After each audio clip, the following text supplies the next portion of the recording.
আসসালামু আলাইকুম। কেমন আছো শিক্ষার্থীবৃন্দ? আশা করি তোমরা ভালো আছো, সুস্থ আছো এবং নিরাপদে আছো। কামনা করি তাই। আমন্ত্রণ জানাচ্ছি তোমাদেরকে বজ্রযোগিনী জেকে উচ্চ বিদ্যালয়ের অনলাইন ক্লাসের পক্ষ থেকে। আমি রাশেদা বেগম। আজ আমি তোমাদের সামনে হাজির হয়েছি নবম দশম শ্রেণীর বাংলা প্রথম পত্রের সৃজনশীল বিষয় নিয়ে।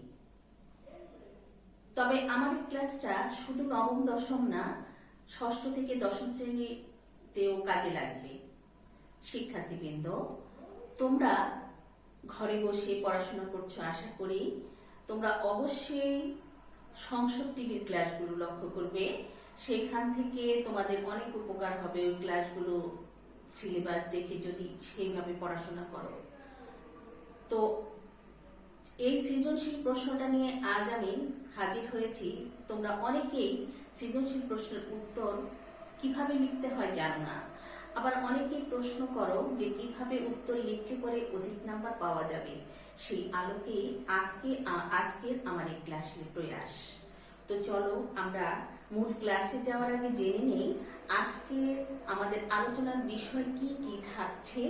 এবং যেমন আজকে আলোচনার বিষয় হচ্ছে সৃজনশীল প্রশ্ন ও উত্তর সংক্রান্ত বিষয় নিয়ে আমরা আলোচনা করব। আজকের আলোচনায় তোমরা যে জিনিসগুলো জানতে পারবে বা অর্জন করবে সেই শিখন ফলটা জেনে নেই। চলো, আজকে আলোচনার মধ্যে রয়েছে সৃজনশীল কি তোমরা জানতে পারবে, এবং 2 নাম্বার সৃজনশীল প্রশ্ন কি তোমরা জানতে পারবে। 3 নম্বরে আছে সৃজনশীল প্রশ্নের উত্তর লেখার নিয়মগুলি কি কি, এবং 4 নম্বরে আছে সৃজনশীল প্রশ্নে অধিক নম্বর পাওয়ার কৌশলগুলো কি কি। তো চলো প্রথমে আমরা 1 নম্বর প্রশ্নটা নিয়ে আলোচনা করি। সৃজনশীল কি? শিক্ষার্থীবৃন্দ, সৃজনশীল হলো এক কথায় কোনো কিছু তৈরি করা, সৃষ্টি করা, উদ্ভাবন করা, আবিষ্কার করা ইত্যাদি। 2 নম্বর প্রশ্নে আসো, সৃজনশীল প্রশ্ন কি? সৃজনশীল প্রশ্ন হলো মেধা বিকাশের লক্ষ্যে একটি মৌলিক উদ্দীপকের মাধ্যমে একজন শিক্ষার্থী জ্ঞান, অনুধাবন, প্রয়োগ এবং চিন্তন দক্ষতাকে যাচাই করার জন্য যে প্রশ্ন করা হয় সেটাই হচ্ছে সৃজনশীল প্রশ্ন। এবার আসো 3 নম্বরে। 3 নম্বরে আছে সৃজনশীল প্রশ্নের উত্তর লেখার নিয়মগুলো কি কি, যেটা তোমাদের জন্য খুবই বেশি জরুরি। তো দেখো শিক্ষার্থীরা, আমরা বোর্ডে লেখা আছে সৃজনশীল প্রশ্নের উত্তর লেখার নিয়ম। তো উত্তর লেখার নিয়ম হচ্ছে একটি উদ্দীপক থাকবে তোমাদের পাঠ্য বই সংশ্লিষ্ট সেই বিষয়ের উপর লক্ষ্য করে সেই উদ্দীপকের আলোকে 4টি পদ্ধতিতে তোমাকে প্রশ্নের উত্তর দিতে হবে। সেই পদ্ধতিগুলি হলো 1 নাম্বার জ্ঞানমূলক, 2 নাম্বার অনুধাবনমূলক, 3 নাম্বার প্রয়োগমূলক, 4 নাম্বার উচ্চতর দক্ষতা। তাহলে চলো আমরা এক এক করে আলোচনায় আসি। সেটা হচ্ছে প্রথমে আমরা আসছি জ্ঞানমূলক প্রশ্ন। এই জ্ঞানমূলক এই প্রশ্নটা মান হচ্ছে 1।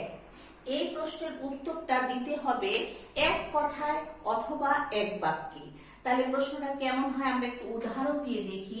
এক কথায় অথবা এক বাক্যে তার উত্তরটা হবে। যেমন মনে করো তোমাদের পাঠ্য বইতে একটি কবিতা আছে বঙ্গবাণী। এই বঙ্গবাণী থেকে একটা কবিতা মনে করো জ্ঞানমূলকে আসছে এইভাবে যে বঙ্গবাণী কবিতাটি কবির কোন কাব্যগ্রন্থ থেকে নেওয়া হয়েছে।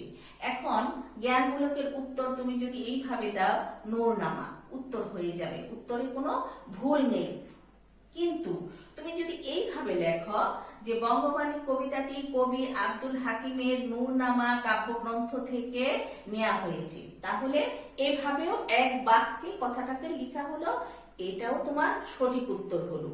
এখন প্রশ্ন হলো এই যে এখানে শুধু নূরনামা দিয়ে উত্তরটা আসছে, এই নূরনামা লিখলে প্রশ্নের উত্তর হবে, ভুল না, তবে সম্পূর্ণ হলো না। এখন নূরনামা বলতে কিসের নূরনামা, কোথা থেকে এসেছে, কিভাবে আসলো, কোনো কিছুই আমাদের জানা নাই, অর্থাৎ প্রশ্ন থেকে যায় প্রশ্নগুলো।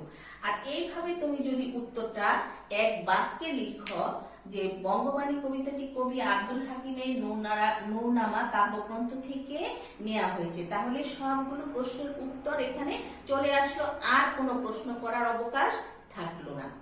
আচ্ছা, এবার আসো, এই প্রশ্নের মান হচ্ছে 1, তবে এই প্রশ্নের উত্তরটা এক লাইনে অথবা এক কথায় দেয়া যেতে পারে। এবার আসো 2 নাম্বার, অনুধাবনমূলক। এই অনুধাবনমূলক প্রশ্নটার মান হচ্ছে 2। এই অনুধাবন 2 এর অর্থ হলো জ্ঞানমূলকে 1, অনুধাবনে 1, এই মিলে হলো 2। যেমন তোমাদের পাঠ্য বইতে যেমন একটা কবিতা আছে, স্বাধীনতা এই শব্দটি কিভাবে আমাদের হলো। এখান থেকে মনে করো একটা প্রশ্ন আসলো, শ্রেষ্ঠ বিকেলের গল্প বলতে কবি কি বোঝাতে চেয়েছেন, এমন ব্যাখ্যা করো। এমন যদি প্রশ্ন হয় তাহলে এই প্রশ্নটা তোমাকে 2টি ধাপে উত্তর দিতে হবে। প্রথমে হলো জ্ঞানমূলক। জ্ঞানমূলকে এক লাইনে তোমাকে একটা কথা লিখতে হবে, সেই কথাটার উপর ভিত্তি করে 3-4 লাইনে তোমাকে সেটার ব্যাখ্যা দিতে হবে, সেটা হবে অনুধাবন। এই 2টা মিলিয়ে তুমি 2 নাম্বার পেয়ে যাবে। তাহলে যেমন মনে করো, শ্রেষ্ঠ বিকেলের গল্প বলতে কি বোঝানো হয়েছে, লেখক যদি এই প্রশ্নটা আসলো, তখন তুমি উত্তর এইভাবে করতে পারো। জ্ঞানমূলকে এক লাইনে উত্তরটা, যে শ্রেষ্ঠ বিকেলের গল্প বলতে এখানে 7ই মার্চের ভাষণকে বোঝানো হয়েছে। এই আলোকে তুমি 3-4 লাইন ব্যাখ্যা দিবা যে বঙ্গবন্ধু শেখ মুজিবুর রহমান 71 সালের স্বাধীনতার ডাক দেন অথবা ঘোষণা করেন। সেইখানে দেশের আপামর জনসাধারণ সকল শ্রেণীর মানুষ উপস্থিত হয় এবং সেই রেসকোর্স ময়দানে যে ভাষণটা দিয়েছিলেন, সেই ভাষণটাকে কবি এখানে শ্রেষ্ঠ বিকেলের গল্প বলে আখ্যায়িত করেছেন। এইভাবে যদি 2টা নাম্বার 2টা প্যারায় লিখতে হবে। এই দুইটা বিষয়, জ্ঞানমূলক এবং অনুধাবন, 2টা প্যারায় লিখতে হবে। তাহলে তোমার অনুধাবনে তুমি 2 নাম্বার পেয়ে গেলা। এখন পৃষ্ঠার ক্ষেত্রে এই ক এবং খ, এই 2টা প্রশ্নের উত্তর এক পৃষ্ঠার ভিতরে তুমি দিতে পারো। এক পৃষ্ঠার ভিতরে 2টা প্রশ্ন উত্তর শেষ করতে পারো। আর বাক্যের ক্ষেত্রে হলো এখানে 4-5 লাইন 5 বাক্যের ভিতরে শেষ করতে পারো।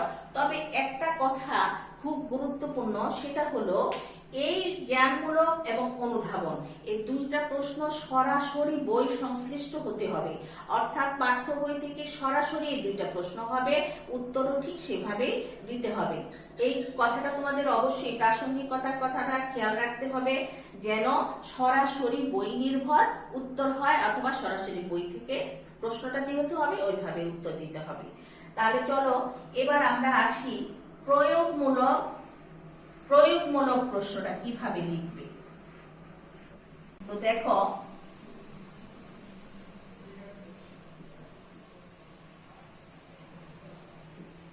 প্রয়োগমূলক প্রশ্নটা কিভাবে লিখবে, মান হচ্ছে 3। এই প্রশ্নের উত্তরটার বেলায়ও তোমাকে কি করতে হবে, এই জ্ঞানমূলক 1, অনুধাবনে 2, 1, তারপরে হলো প্রয়োগ, এই প্রয়োগে হলো কিয়া 1, এই মিলে তুমি হলো 3 নাম্বার পাবা। এই ক্ষেত্রে প্রশ্নটা থাকবে, যে প্রশ্নটা থাকবে সেই প্রশ্ন তোমাকে জ্ঞানমূলকের মতো এই এক লাইনে একটা উত্তর লিখতে হবে। সেই উত্তরের আলোকে অনুধাবনের ক্ষেত্রে 2-3 লাইন তোমাকে ব্যাখ্যা দিতে হবে।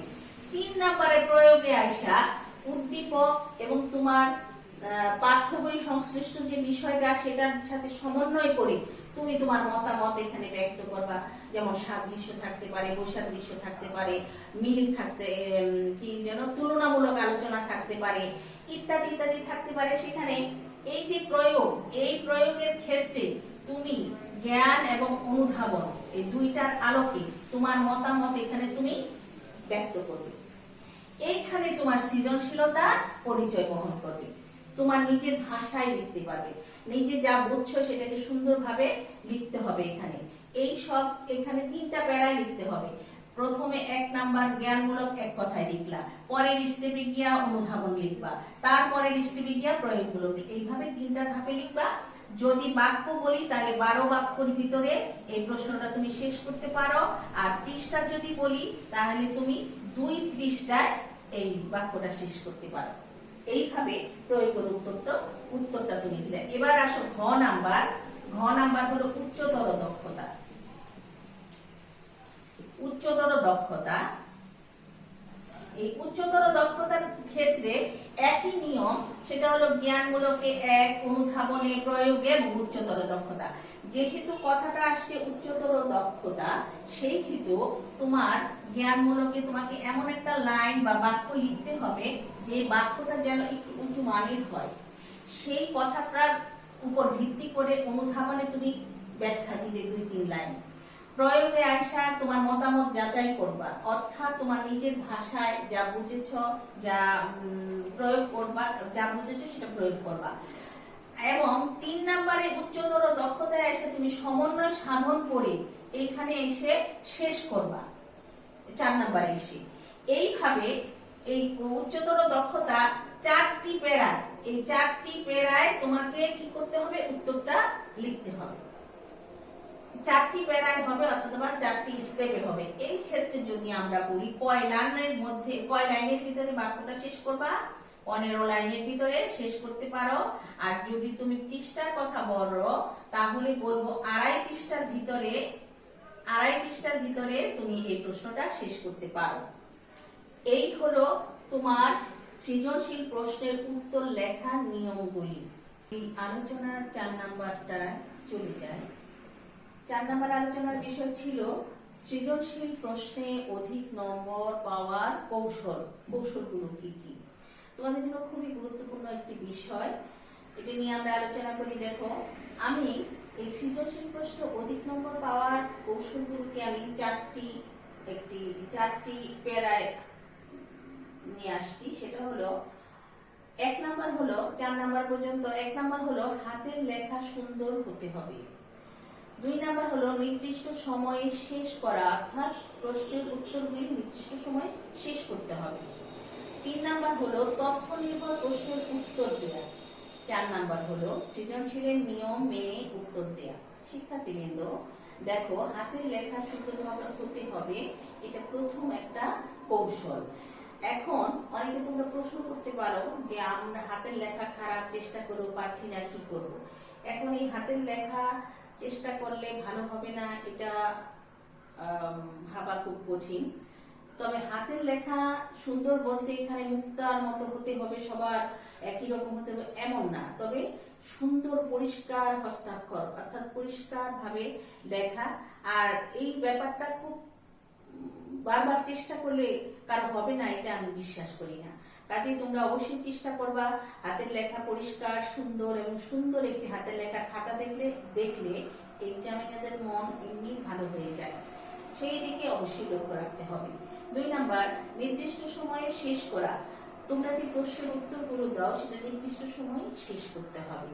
অর্থাৎ 2.5 ঘন্টা সময় পাবা তোমরা, 2 ঘন্টা 30 মিনিট 7টা সৃজনশীল প্রশ্নের উত্তর দিতে হবে। এরই ভিতরে টালি করে প্রত্যেকটা প্রশ্নের সৃজনশীলের জন্য কতখানি সময় তোমাদের বরাদ্দ থাকে, সেই সময়ের ভিতরে তোমাদের শেষ করতে হবে। এই জিনিসটা অবশ্যই লক্ষ্য রাখতে হবে, কারণ আমরা এর আগেও অনেক দেখেছি, যদি তোমাদের প্রথম পরীক্ষাটা শুরু হয় বাংলা প্রথম পত্র দিয়ে, অনেক শিক্ষার্থী প্রথম পরীক্ষার হাতটা জেম থাকে, তখন তারা প্রথম উত্তরটা লিখতে দেখা যায় 1 ঘন্টার মতো সময় লেগে গেছে।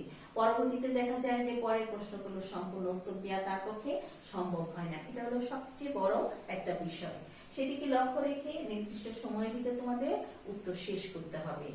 3 নাম্বার আছে তথ্য নির্ভর প্রশ্নের উত্তর দেওয়া, অর্থাৎ যে বিষয়গুলো, অর্থাৎ যে প্রশ্নগুলোর মধ্যে তথ্য আছে, যেমন 71 সালের মুক্তিযুদ্ধ, 52 সালের ভাষা আন্দোলন, তারপরে জাতীয় যে অনুষ্ঠানগুলি, যেমন আন্তর্জাতিক মাতৃভাষা দিবস, তারপরে 1 বৈশাখ, জাতীয় এই ধরনের তথ্যবহুল যে প্রশ্নগুলি থাকে ওগুলোর উত্তর দেওয়া ভালো, কারণ ওই তথ্যের ভিত্তিতে অনেক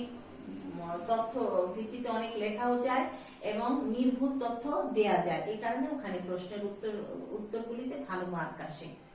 4 নাম্বার হলো সৃজনশীলের নিয়ম মেনে উত্তর দেয়া। আমরা 3 নাম্বার আলোচনায় কিন্তু করেছি যে সৃজনশীল প্রশ্নের উত্তর দেওয়ার নিয়মগুলো কি কি, আমরা বিস্তারিত আলোচনা করেছি। সেই আলোচনার প্রেক্ষিতেই তোমাকে উত্তর দিতে হবে নির্দিষ্ট নিয়ম অনুযায়ী, অর্থাৎ কত পৃষ্ঠার ভিতরে এবং কতটুকু লিখতে হবে। অযথা অনেকগুলি কথা লিখলেই, খাতা বেশি করে লিখলেই নাম্বার বেশি পাওয়া যাবে, এমন কথা বলা যাবে না।